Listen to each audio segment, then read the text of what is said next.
Hello friends, welcome back to my channel. आज आम बनैबा पई जाउछु फ्राइड राइस। आसंतु देखिबा तार इंग्रेडिएंट्स कोन। प्रथमे आमे बासमती राइस, दावत रो जे कोनोसी लंबा ग्रेन वाला राइस तो एई भलिया राइस आपण नै परिबे। मु भलो भाबरे धोई सफा कर दिबे। देखंतु मु चावल को भलो भाबरे धोई पानी रे किछि समय 15 मिनिट भिजेई की रखु। जे सोयाबीन कड़ाई रे नै ताकू देकी सिझेई नेबी। तो एठी मु नेइछि फ्राइड राइस पई गोटे छोटो फुलकोबी, अल्प बीन्स, गोटे कैप्सिकम, 2टा गाजर, 3टी कंचा लंका ताकू मु भलो भाबरे काटी देबी पीस पीस करी। देखंतु कंचा लंका ऑप्शनल अछि, आपण चाहिले कंचा लंका न पकेई भी पारिबे। छोटो छोटो स्लाइस करी काटिबी।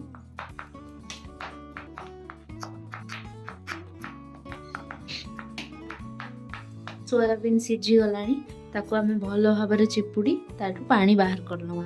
एबे मु भात रांधिबा पई कड़ाई रे किछ पानी गरम करिबी। पानी फुटी अधिका फुटिला परे ही आपण चावल पकेइबे। रे मु किछ रिफाइन तेल पकेइली। रिफाइन तेल पकेइले चावल आउ लागिबो नाही। अल्प लेंबू चिपुड़ी देबी। लेंबू आउ तेल दबा द्वारा भात चावल भितरे आउ गैप रहिबो। चावल भितरे गैप रहिबो आउ लागिबो जोड़ीबोनी। अल्प लूण मिसेइली। देखंतु पानी फुटी आसलानी। एथर मु भिजेई रखिथिबा चावल को एथिरे पकेइली। एथिरे हल्का हल्का स्टर करिवे।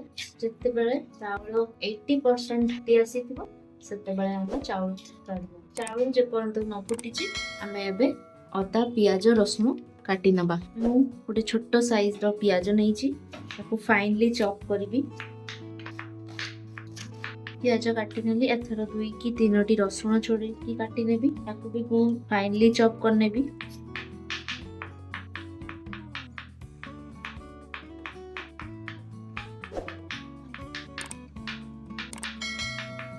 मुझे अदा रसुण आ पियाज को चॉप कर नेइची। मझिरे मझिरे चॉप करिवे, न तळे लागि जाय।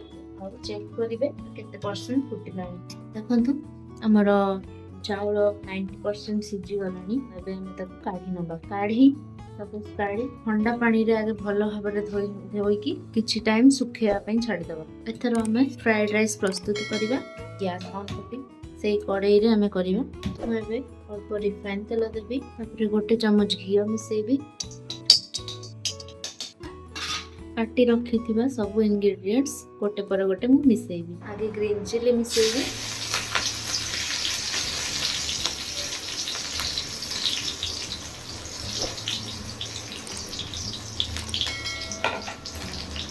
तापर रसुण काटी रखिली चॉप करी ताको मिसेबी। ता भाजीला परे पियाज मिसेबी। एबे मु पियाज मिसेबी भलो भाबरे फ्राई करी। अल्प लूण मिसेबी। तो एबे मु शिमला मिर्च मु पकेइली आ गरम मसला भी ऐड करबी। एबे बाकी सब इंग्रेडिएंट्स मिसेबी गोटे पर गोटे। गाजर मिसेबी, बीन्स मिसेबी, तापर फूलकोबी मिसेबी। सिझेई रखिथिबा सोयाबीन मिसेबी।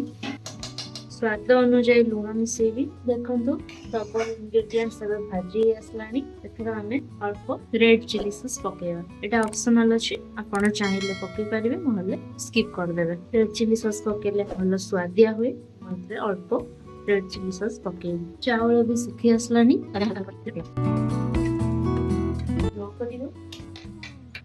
आराम से भलो भाबरे घांटीबे, नहले भांगी जिवो चावल।